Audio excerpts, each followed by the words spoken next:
সুদীর্ঘ 23 বছর ইরাক শাসন করার পর আমেরিকা ইরাককে খালি করে দিতে বাধ্য হচ্ছে। এই মুহূর্তে গোটা পৃথিবীতে সবচাইতে চাঞ্চল্যকর খবর, আমেরিকার কফিনে আরও একটি পেরেক ঠুকে দিয়েছে ইরাক। এই সেই ইরাক যে ইরাক সম্পর্কে আমেরিকা বারবার মিথ্যা অভিযোগ পরবর্তীতে সাদ্দাম হোসেনকে বিচারের নামে প্রহসন, পরবর্তীতে ফাঁসিতে ঝোলানো হয়েছে।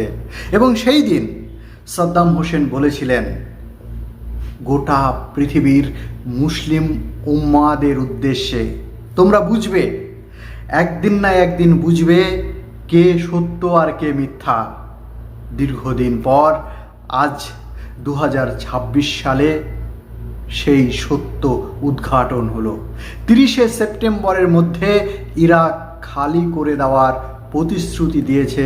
শুধু তাই নয়, ইরাকের সরকারের পক্ষ থেকে ঘোষণা দেওয়া হয়েছে, যতক্ষণ পর্যন্ত ইরাক খালি না করে দেবে ততক্ষণ পর্যন্ত আমেরিকার বিরুদ্ধে যুদ্ধ ঘোষণা অব্যাহত থাকবে।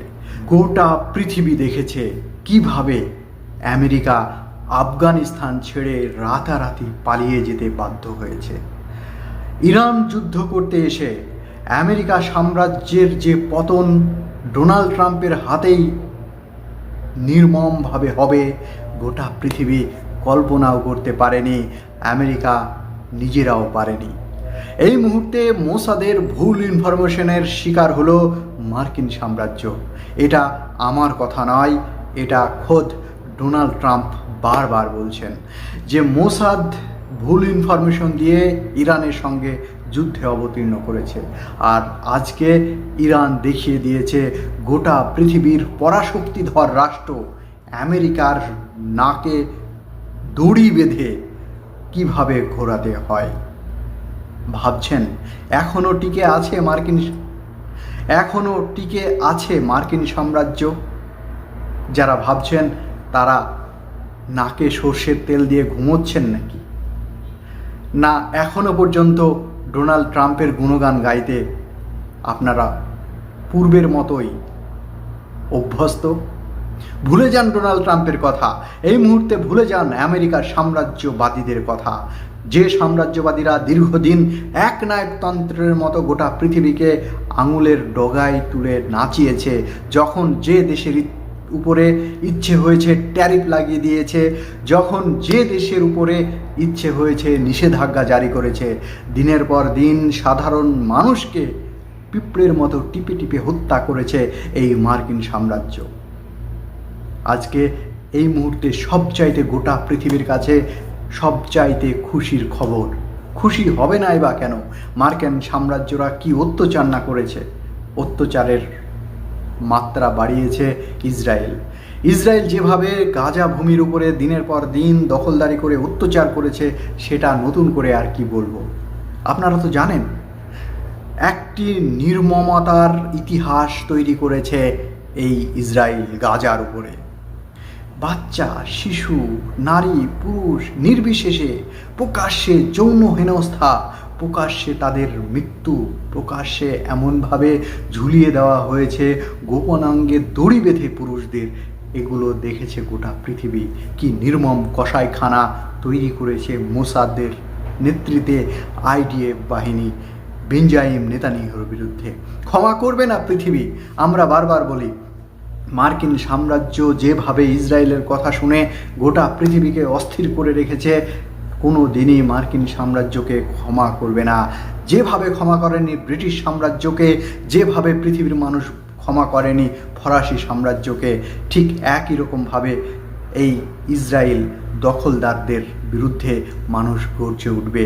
বেঞ্জামিন নেতানিয়াহু যেভাবে যুদ্ধ অব্যাহত রেখে পৃথিবীতে ইসরায়েলের মধ্যে ক্ষমতায় টিকে থাকতে চাইছে, ইম্পসিবল, কোনোভাবেই সম্ভব নয়। তিনি নিজের দেশেই গদি হারাবেন, এটা শুধুমাত্র সময়েরই অপেক্ষা। আমরা ইসরায়েলের সাধারণ জনগণের বিপক্ষে নই, আমরা ইসরায়েলের সাধারণ জনগণের পক্ষে।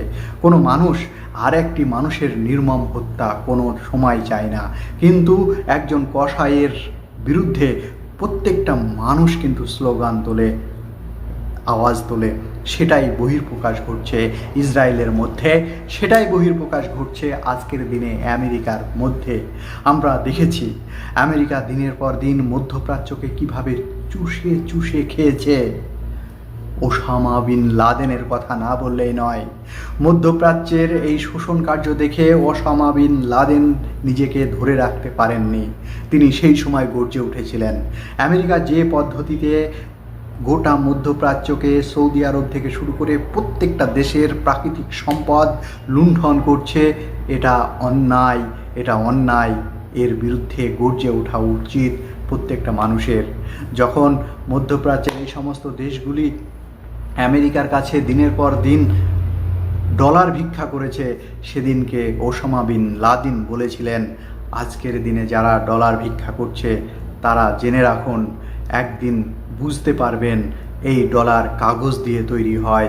আর যে জিনিস, যে সম্পদ মধ্যপ্রাচ্য থেকে নিয়ে চলে যাচ্ছে আমেরিকা, নিয়ে চলে যাচ্ছে ইউরোপিয়ান দেশগুলি, এই সম্পদ প্রাকৃতিক নিয়মে তৈরি হয়, কাগজ থেকে তৈরি হয় না। আর সেখানে স্ট্যাম্প লাগিয়ে এর ভ্যালুয়েশন, এর মূল্য নির্ধারণ করা হয় না। সুপ্রিয় দর্শক, সেই কথা আজকের দিনে দাঁড়িয়ে মানুষের কিন্তু মনে পড়ছে। মধ্যপ্রাচ্যে শুধুমাত্র অত্যাচার বা শোষণ কার্য চালিয়ে গেছে এমনটি নয়, আফ্রিকা মহাদেশের বিভিন্ন দেশে দিনের পর দিন আমেরিকা এবং ফ্রান্সের থাবার শিকার হয়েছে।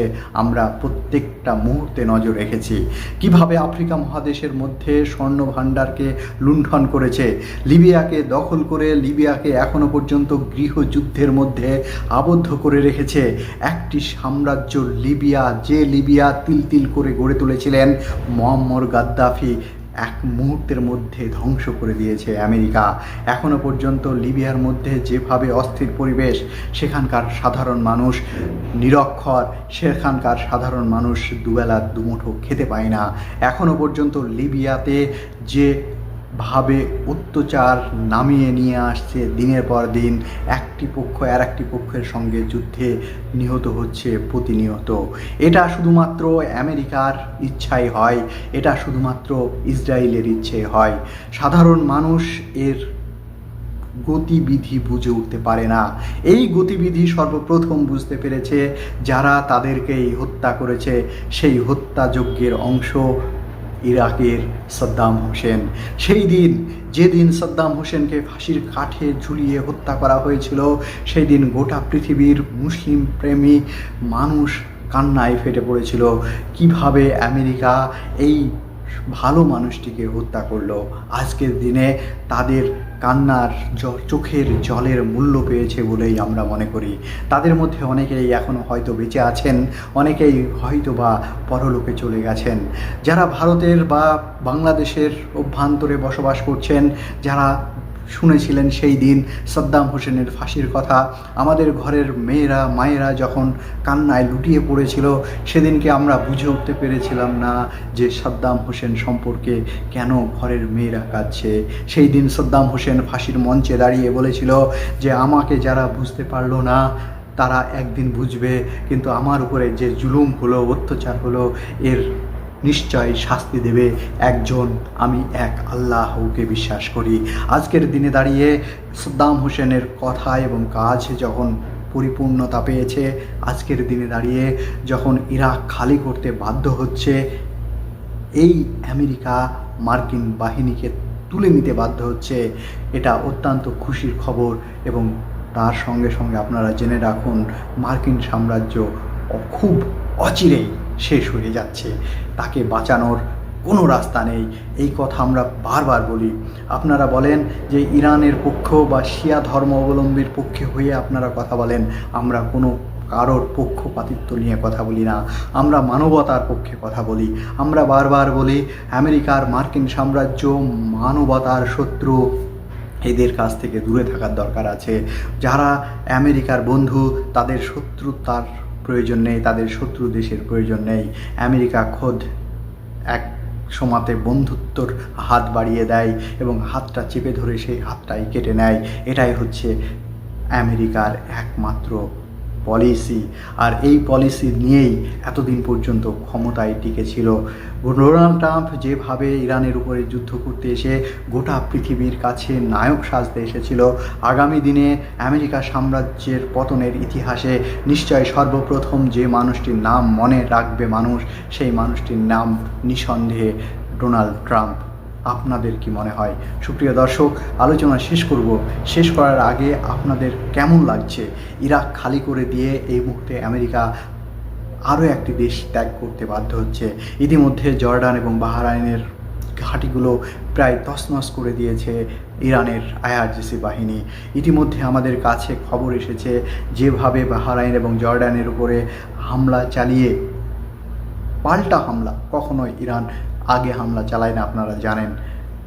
জর্ডান এবং বাহরাইন খালি করে দিয়েছে, তাতে বোঝা যাচ্ছে মধ্যপ্রাচ্য একেবারে খালি হয়ে যাচ্ছে। মার্কিন সেনাদের আর চেয়ার থাকছে না, বসে থাকার মতো কোনো জায়গা থাকছে না। একদিকে ইরানের এই একটার পর একটা আঘাত, অন্যদিকে যে সমস্ত দেশগুলিতে ঘাঁটি গেড়ে বসেছিলেন এতদিন আমেরিকা, প্রত্যেকটা দেশ আজকে আমেরিকাকে ছুঁড়ে ফেলে দিচ্ছে। আর এরই মাঝে উঠে এসেছে সৌদি আরব কলির অবতারের মতো। যেভাবে ইসলামিক ন্যাটোর মতো একটি গুরুত্বপূর্ণ ভূমিকা নিয়েছে সৌদি আরব, আমেরিকা তাতে চক্ষু চড়ক গাছ হয়ে গেছে। আমরা দেখতে পাচ্ছি কিভাবে ইসলামিক ন্যাটোর ধাক্কা সহ্য করতে না পেরে আমেরিকা দূর দূর করে পালিয়ে যেতে বাধ্য হচ্ছে। সুপ্রিয় দর্শক, যে সমস্ত মানুষ দেশের সার্বভৌমত্ব রক্ষার জন্য জীবন দিয়েছেন, তাদের জীবন উৎসর্গ আজকে বিফলে যায়নি। প্রমাণ হচ্ছে ইরাকের সাদ্দাম হোসেনকে দেখে, লিবিয়ার গাদ্দাফিকে দেখে, ভেনেজুয়েলার মাদুরোকে দেখে, আজকের দিনে ইরানের সর্বোচ্চ ধর্মীয় নেতা আলী খামেনির জীবন উৎসর্গকে দেখে, আজকের দিনে যেভাবে লক্ষ্য করে আমেরিকাকে লক্ষ্য করে টুইন টাওয়ারের যে হামলা 9/11-এ দীর্ঘদিন যে প্রোপাগান্ডা, এই মিথ্যা অভিযোগে গোটা মুসলিম দেশগুলির উপরে চক্ষু শুল করে তাকিয়েছিল আমেরিকা এবং বারবার বলেছে মুসলিম মানেই জঙ্গিবাদী, মুসলিম মানেই এরা সবচাইতে নেগেটিভ মাইন্ডেড মানুষ। আজকের দিনে প্রমাণ হচ্ছে মুসলিম দেশগুলি ছিল বলেই আমেরিকা এতদিন পর্যন্ত টিকে ছিল। আজকের দিনে সবাই এক বাক্যে মেনে নিচ্ছে মধ্যপ্রাচ্যের তেল ভাণ্ডার ছিল বলেই এতদিন পর্যন্ত মার্কিন সাম্রাজ্য টিকে ছিল। সুপ্রিয় দর্শক, আলোচনা শেষ করার আগে আপনাদের কাছে একটি প্রশ্ন রাখতে চাই। অবশ্যই আপনি ভালোভাবে প্রশ্নটা শুনবেন। ইরাকের সাদ্দাম হোসেনের মৃত্যুদণ্ডর যে ফাঁসির দড়ি গলায় নিয়ে তৎকালীন সময়ের প্রেসিডেন্ট সাদ্দাম হোসেন যে কথাটি বলেছিলেন যে আমি যে ঠিক, আমেরিকা যে ভুল, এই কথা মানুষ একদিন জানতে পারবে।